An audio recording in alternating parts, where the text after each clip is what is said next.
Magandang araw mga kalingap, may pag-uusisa na naman tayo sa tandem ng EDSI, may mga bagay na talagang hindi mo aasahan na maaring mangyari, sobrang nakakapagbigay saya ang EDSI sa maraming tao, hindi naging hadlang sa kanila ang mga sasabihin ng ibang tao. Mas lalo pa itong tumatatag at naniniwala sa kanilang mga sarili, bukod pa doon ay sobrang naging malapit sila sa isa't isa sa vlog. Dito na ipapakita ni Edo mismo na isa siyang marespeto sa babae, at kayang gawing pasayahin si Viancy. Sa vlog na iyon doon mo makikita ang kung anong klaseng pag-uugali at kung paano tretuhin ang isa't isa.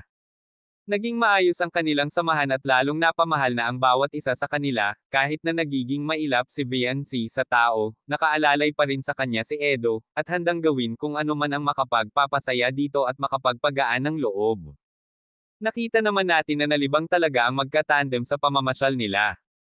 Roon mismo sa vlog na iyon, ipinapakita nila ang pagiging closeness at sweet sa isa't isa na walang halong peke, subalit may mga narinig tayo sa vlog nung magsalita si Edo, di naman sadyang may nabanggit si Edo, dala lamang ito ng enjoy at saya ng makasama niya si BNC sa isang gabi na iyon, at may isasama sa maidadagdag na mga memories nila ang naganap ng araw na iyon, dahil naging worth it para sa kanila ang pagiging tandem.